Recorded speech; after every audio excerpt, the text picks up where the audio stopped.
오늘 우리에게 주시는 하나님의 말씀은 출애굽기 12장 21절부터 23절의 말씀입니다. 모세가 이스라엘의 장로를 모두 불러서 이렇게 말하였다. 여러분은 여러분의 가족들과 함께 먹을 양이나 염소를 준비하여 유월절 제물로 잡으십시오. 우슬초 묶음을 구하여다가 그릇에 받아놓은 피에 적셔서 그 피를 상인방과 좌우 문설주에 뿌리십시오. 여러분은 아침까지 아무도 자기 집 문 밖으로 나가서는 안 됩니다. 주님께서 이집트 사람들을 치려고 지나가시다가 상인방과 좌우 문설주에 바른 피를 보시고 그 문 앞을 그냥 지나가실 것이며 파괴자가 여러분의 집을 치러 들어가지 못하게 하실 것입니다. 이것은 주님의 말씀입니다. 최근 우리 교회 어떤 교우님과 상담을 했습니다. 그 교우님께서 신학교에 진학을 할 것을 고민하고 계셨습니다. 지금 직장 생활을 하고 있는데 더 늦기 전에 하나님에 대해 더 알아가고 싶고 또 하나님께 쓰임받고자 준비되고 싶다는 마음을 나눠주셨습니다. 그분과 신학 공부에 대해서 여러 진지한 이야기들을 나눴습니다. 그러다가 제가 어떤 학교에 가느냐, 어떤 교수님을 만나느냐에 따라서 앞으로의 신앙과 신학이 많이 달라질 수 있습니다 라는 말씀을 드렸습니다. 왜 그렇게 말씀을 드렸냐면 제가 그랬기 때문입니다. 설교 중에 개인사를 말씀드리게 돼서 송구스럽지만 제 신학적 여정을 돌아보면 일반적이지가 않았습니다. 저는 태어나면서부터 한국의 성결교회에서 자랐습니다. 그런데 제가 진학한 학교들은 다른 교단의 학교들이었습니다. 장로교 신학을 가르치는 학교를 두 군데 다녔고 또 감리교 성향의 학교들에서도 공부를 했습니다. 그리고 개인적인 사정으로 중간에 그만두었지만 초교파 복음주의를 표방하는 신학대학원을 잠시 다닌 적도 있습니다. 침례교나 순복음과 루터교 신학교는 아쉽게도 아직 기회가 없었습니다. 그런데 그동안 지나온 교회들 또 제가 겪었던 교수님들을 생각해 볼 때 모두 같은 하나님을 믿는데 신학적인 강조점, 성향이 다 다르셨습니다. 어떤 학교의 어떤 교수님들은 다소 보수적이셨습니다. 성경 해석에 있어서 전통적인 해석을 지켜가길 원하셨습니다. 예수 그리스도의 십자가와 부활, 또 그를 통한 구원을 어떻게든 최고 가치로 붙잡길 원했습니다. 그 복음을 증거하는 증인된 삶을 살자고 강조하셨습니다. 또 다른 학교와 교수님들은 조금 더 진보적이셨습니다. 성경 해석에 있어서 다양한 해석의 가능성을 허용하셨습니다. 예수 그리스도께서 선포한 하나님 나라의 복음의 본질로 보았습니다. 그래서 신앙의 공공성, 사회적 참여, 또 예수와 같은 작은 예수로 이 땅을 살아가는 것 등을 강조하였습니다. 어떤 교수님께 배울 때는 성경 해석이 너무 편협하다라는 생각이 들었습니다. 또 다른 교수님께 배울 때는 이래도 되나 해석이 지나치게 자유롭다고 느꼈습니다. 어떤 경우에는 가르침이 은혜로운데 그 학교의 운영 방침이나 실천 사항이 별로 좋아 보이지 않은 적도 있습니다. 다른 경우는 신학적으로는 동의하기 어려운데 구성원들의 삶과 실천이 참 훌륭하다고 느끼기도 했습니다. 물론 각 학교의 교수님들을 딱 두 부류로만 나눌 수는 없을 것입니다. 각 곳과 각 사람의 그 강조점이 달랐을 뿐입니다. 그렇게 저는 학업을 계속해 가면서 개인적으로 균형이 필요하다라는 생각을 하였습니다. 보수와 진보 신학 양쪽에서 강조하는 장점들을 건강하게 견지해야겠다는 생각이 들었습니다. 지금도 같은 생각입니다. 오늘도 균형을 잃지 않은 채 본문을 읽었으면 하는 바람으로 오늘의 말씀을 나누고자 합니다. 오늘 읽은 출애굽기 본문은 이스라엘 백성이 출애굽을 하는 장면을 담은 중요한 구절입니다. 430년 동안 이집트의 속박 아래 있었던 이스라엘이 해방되어 자유케 된 날입니다. 12장 2절 읽진 않았는데 그 말씀에 나오는 대로 이스라엘이 한 나라로서 원년을 맞는 자유국가로서의 시작점이 되는 날이었습니다. 인권 없이 가축처럼 여김받던 존재들이 하나님의 언약 백성으로 첫 발걸음을 내딛는 날이었습니다.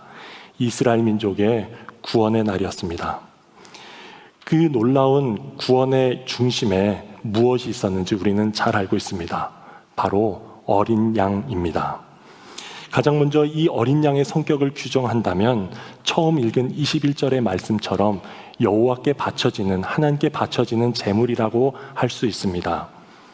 여러분은 여러분의 가족들과 함께 먹을 양이나 염소를 준비하여 유월절 제물로 잡으십시오.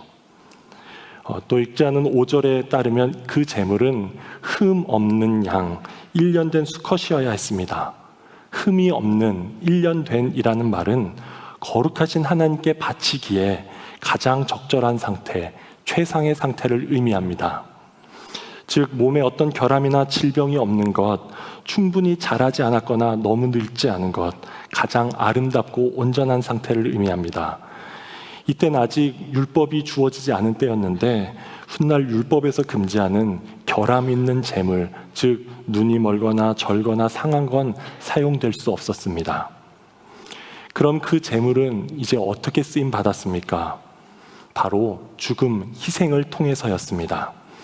그 어린 양은 피를 흘려야만 했습니다. 고로 어린 양의 그 생명과 죽음 모두를 상징하는 피가 반복되어 강조되고 있습니다. 22절입니다. 우슬초 묶음을 구하여다가 그릇에 받아 놓은 피에 적셔서 그 피를 상인방과 좌우 문설주에 뿌리십시오.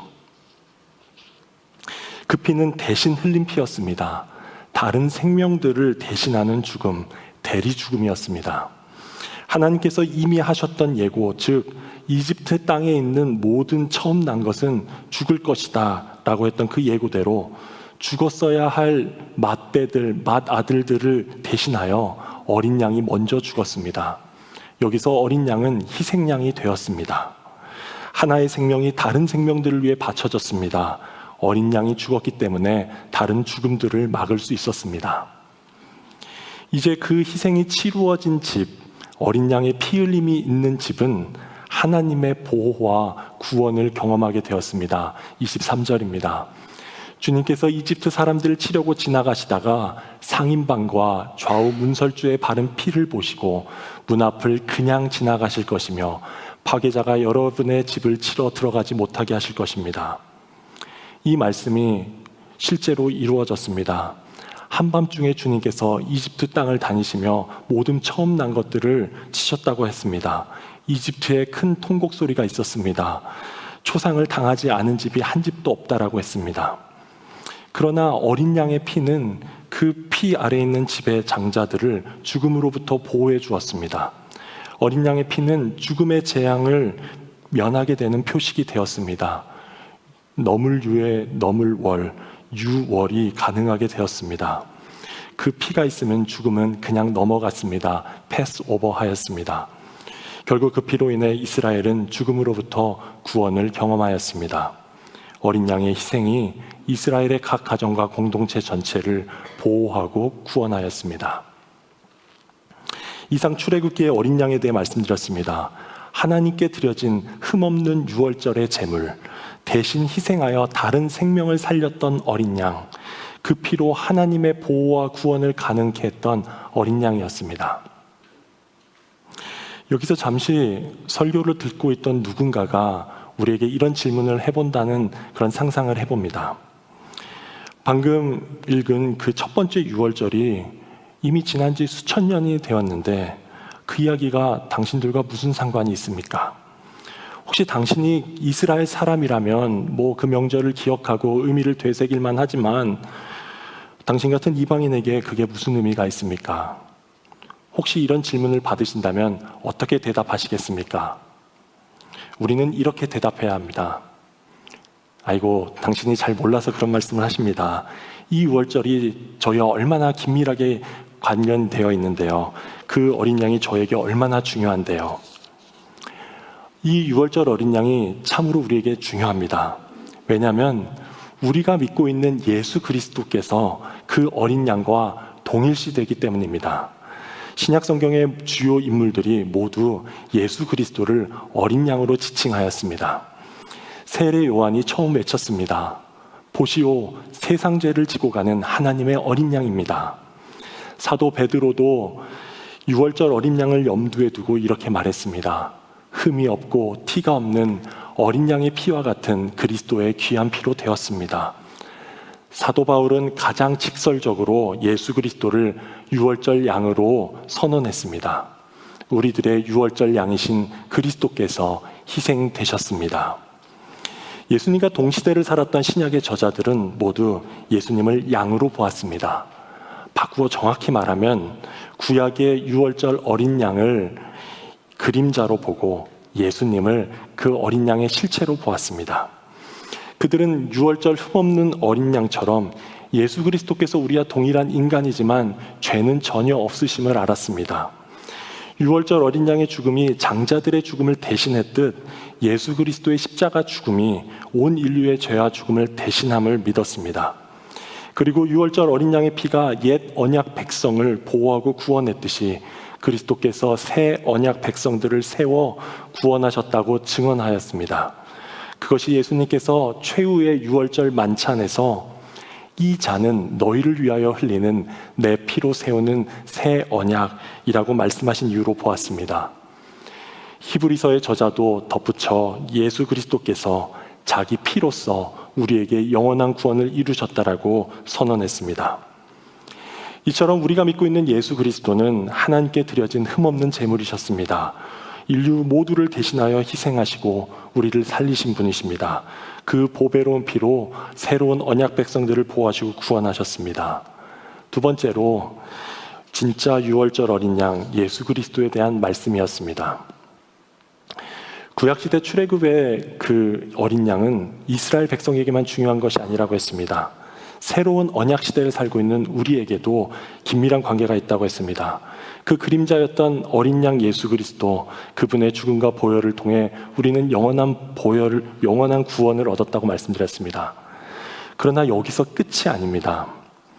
이 어린 양은 공간을 초월해서 전 우주적 차원으로 우리를 이끕니다.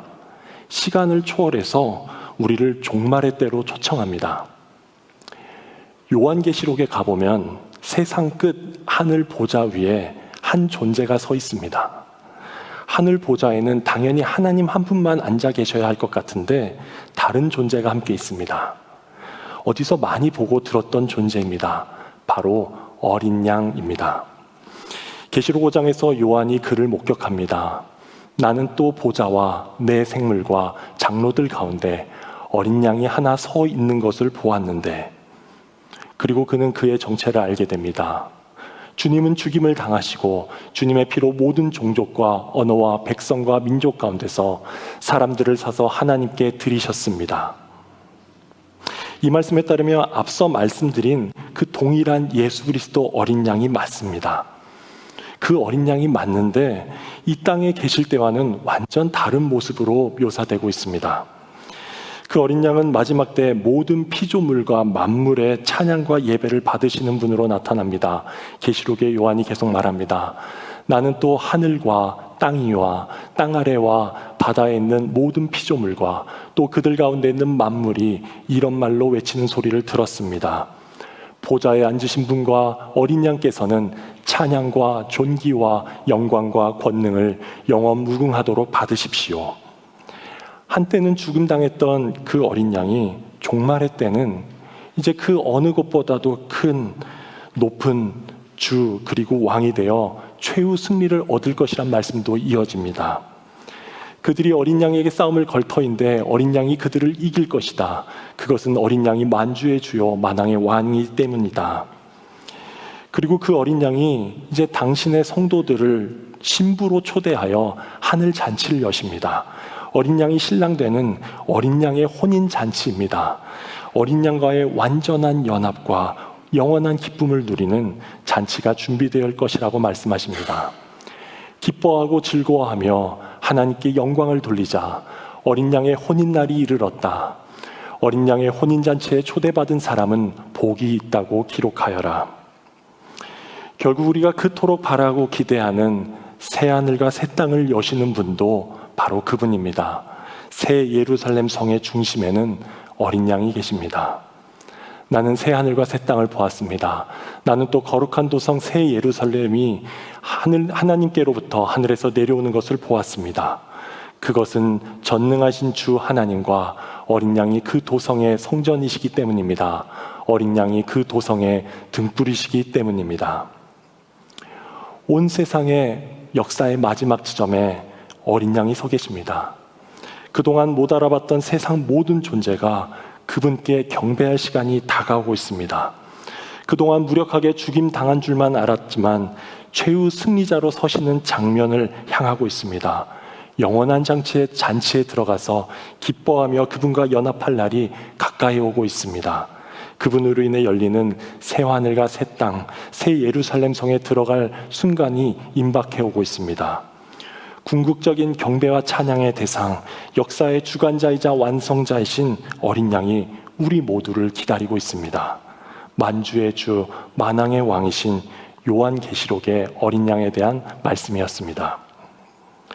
제가 지금까지 성경의 어린 양 트릴로지, 어린 양 서사에 대해 나눴습니다.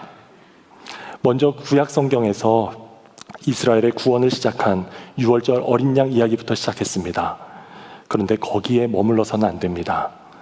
그 그림자의 실체, 이 땅에 오셔서 인류를 구원하신 어린 양 예수님 이야기도 나눴습니다.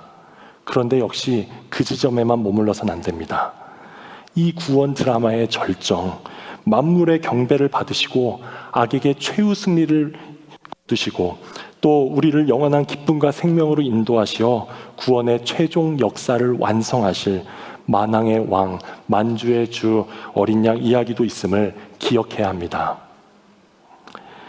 이제 지금까지 나눈 이 어린 양에 대한 우리의 마땅한 반응은 어떠해야 될지를 묵상해 봅니다. 이 어린 양 신앙을 우리 삶 가운데 어떻게 적용해야 될지를 생각해 봅니다. 초반에 말씀드린 것처럼 균형 있는 신학적 관점에서 이 어린 양의 신앙을 견지했으면 합니다. 어떤 방식으로 접근하면 좋을까 생각하다 존 스토트 목사님의 역작이라 할 수 있는 기독교의 기본 진리라는 책에서 하셨던 주장을 떠올렸습니다. 그가 이렇게 말합니다. 우리는 구주와 본 모두 필요하다 라는 주장입니다. 예수 그리스도에 대한 보수적인 진보적인 관점 모두 필요하다는 주장이었습니다. 이 두 가지 관점을 토대로 우리 삶 가운데 적용해 보고자 합니다. 먼저 우리가 믿는 어린 양은 우리의 구주이십니다. 우리의 구주 되신 어린 양께서 행하신 일, 우리에게 구원을 베푸신 일입니다. 그리고 이제 그 구원이 나에게 실제하는가를 점검해 볼 필요가 있습니다. 이스라엘 백성들은 어린 양의 피를 통해 죽음의 재앙을 피했다고 했습니다. 우리 역시 예수 그리스도라는 어린 양을 통해서만 영원한 심판을 면할 수 있습니다. 옛 언약 백성들은 자신을 대신해 죽은 어린 양 덕분에 구원과 보호를 얻었다고 했습니다. 마찬가지로 그리스도께서 새로 세우신 우리 새로운 언약 백성들은 그분의 보호와 구원을 경험합니다. 고로 우리는 지금 우리 자신에게 이렇게 질문해 봐야 할 것 같습니다. 나는 매달 교회에 나와 포도잔을 받아 마시고 있는데 내 안에 정녕 주님의 피가 흐르고 있는가? 내 마음의 문엔 그의 피가 발라져 있는가? 십자가를 바라볼 때 그곳에서 흘려진 피가 정말 나를 위한 것이라고 나는 믿고 있는가?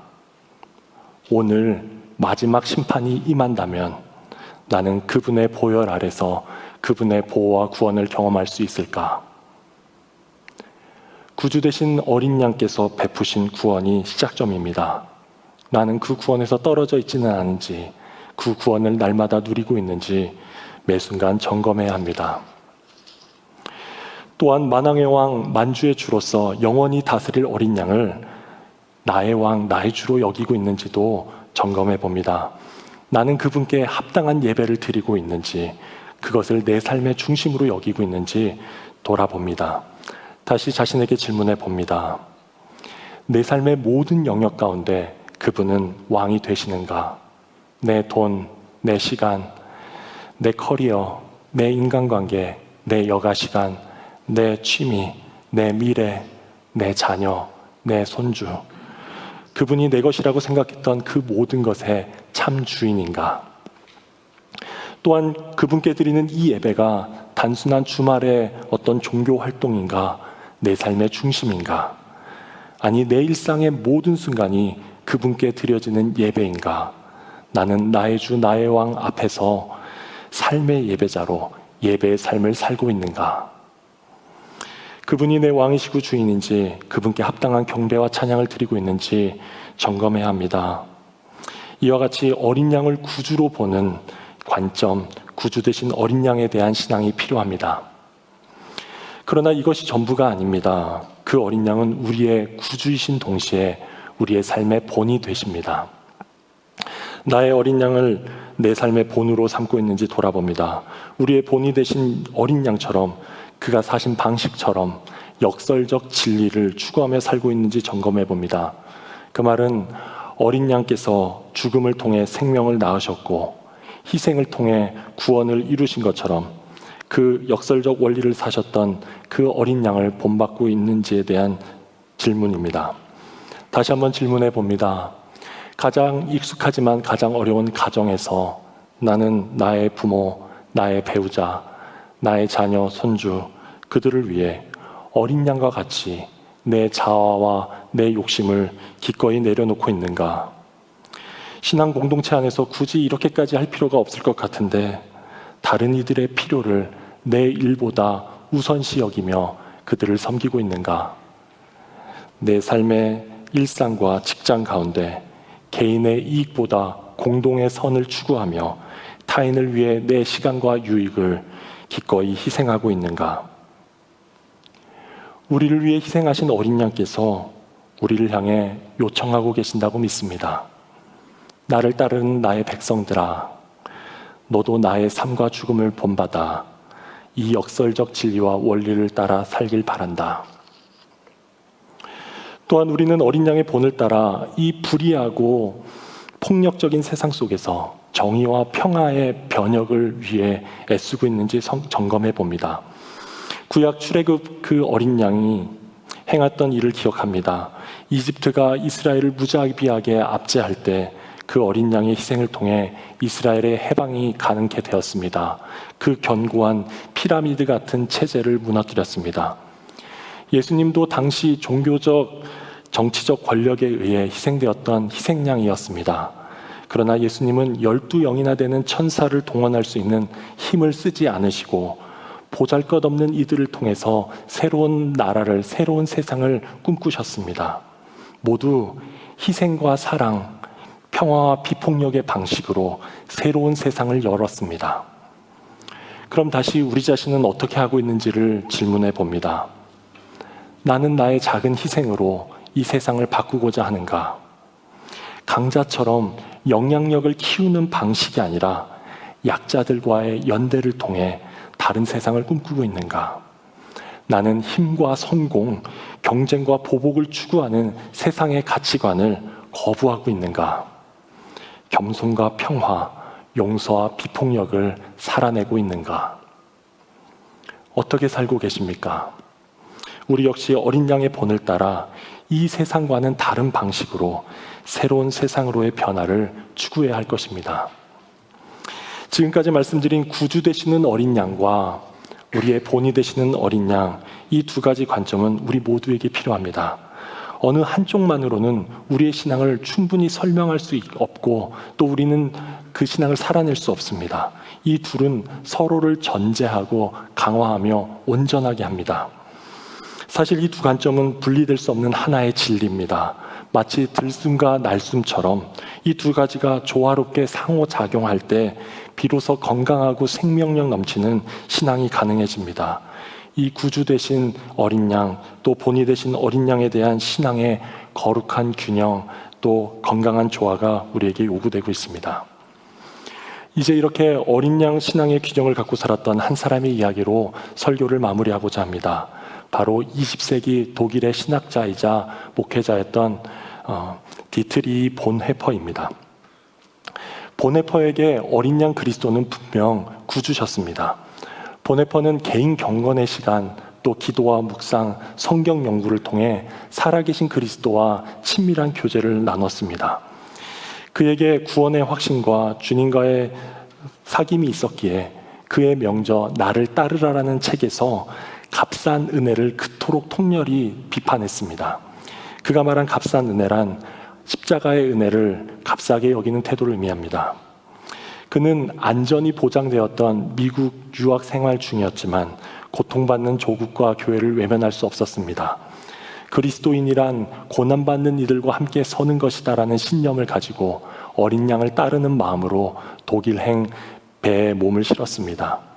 결국 불의에 항의하고 약자들과 함께 하다가 39세의 나이에 형장의 이슬로 생을 마감했습니다. 이처럼 보네퍼의 삶은 구주이신 어린 양을 향한 깊은 신앙이 있었기에 본이신 어린 양을 따라 불의한 시대에 저항하고 약자들과 연대할 수 있었습니다. 자신의 목숨까지 내어놓을 용기를 낼 수 있었습니다. 그리고 그 이후 수많은 그리스도인들의 삶 가운데 놀라운 영감과 영향을 주었습니다. 그의 삶 자체가 구주이신 어린 양, 본이신 어린 양의 신앙이 얼마나 어떻게 아름다운 조화와 균형을 이룰 수 있는지, 또 그 균형 잡힌 신앙이 얼마나 강력한 힘을 발휘하는지 웅변적으로 우리에게 보여주고 있습니다. 이제 오늘 이 예배 시간을 통해 어린 양 그리스도께서 내 구주 되심이 새롭게 깨닫게 되어지길 기도합니다. 구주 십자가의 보혈을 통해 내가 구원과 영생을 얻었다는 확신이 더욱더 깊어지길 소망합니다. 그렇게 될 때 나 역시 그분을 나의 삶의 본으로 삼고 싶어집니다. 그분의 삶과 죽음을 따르고 그분과 함께하고자 하는 동기와 능력이 마음 깊은 곳에서 일어납니다. 또한 이제 새로운 한 주를 살아가면서 예수 그리스도를 내 삶의 본으로 삼아 그분을 따르려 할 때 일어날 일을 예상해 봅니다.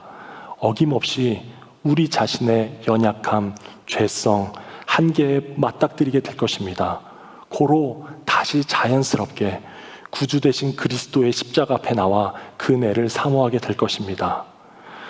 그렇게 우리는 이 두 신앙의 균형과 선순환 안에서 그 구원을 누리며 왕이자 주인이신 그분께 경배하며 그분을 본받아 세상을 바꾸어 나갈 수 있으리라 믿습니다. 부디 우리 모두 이런 균형 잡힌 어린 양 신앙으로 살아가게 되기를 소망합니다. 개인의 구원에 안주하지 않고 사회적 실천에 매몰되지 않고 어느 한쪽에 치우치지 않은 채 우리의 구주 되신 어린 양, 우리의 보내주신 어린 양, 그 어린 양을 균형 있게 믿고 따라가시는 저와 여러분 되실 수 있기를 진심으로 기도합니다. 이렇게 기도하겠습니다.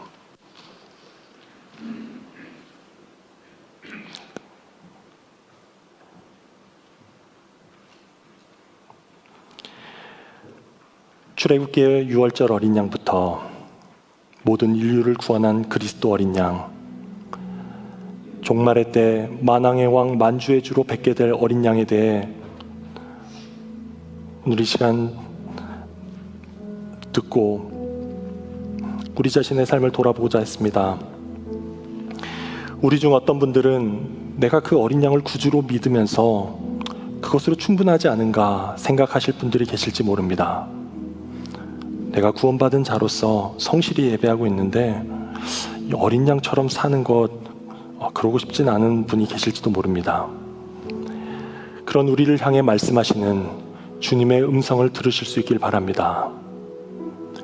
이제 너는 나를 따르라. 나의 삶과 죽음을 본받으라. 죽어야 살릴 수 있고 희생해야 구원할 수 있음을 기억하며 겸손과 사랑, 용서와 비폭력으로 새로운 세상을 만들어 가라. 혹시 다른 어떤 분들은 지금껏 나름 주님의 본을 따라 살다가 지치고 포기하신 분들이 계실지 모릅니다. 가정에서, 일상에서, 공동체 안에서 내가 예수님처럼 해봤지만 소용이 없었습니다. 절대 바뀌지 않았습니다. 더 이상 실천한 힘이 내 안에 남아있지 않습니다. 하실 분들이 계실지 모릅니다. 혹시 그런 분들이 계시다면 구주 되신 어린 양 앞에 다시 나오시기 바랍니다. 예전처럼 예배할 수 있게 해달라고 기도할 수 있길 바랍니다. 그분 앞에 머물러 있길 바랍니다. 그분의 십자가 밑에서 날 위해 흘리신 보혈의 손을 담그고 날 살리시고 일으키시는 풍성한 은혜를 회복할 수 있길 소망합니다. 이제 우리 각자의 상황에 따라 기도하기 원합니다. 나를 따르라는 주님의 음성을 들으며 결단하는 기도를 드리겠습니다. 혹은 구주 되신 어린 양 앞에 예배의 회복, 은혜의 회복을 간구하겠습니다. 우리 자신의 부족한 부분을 맡겨드리며 이 시간 함께 기도하겠습니다.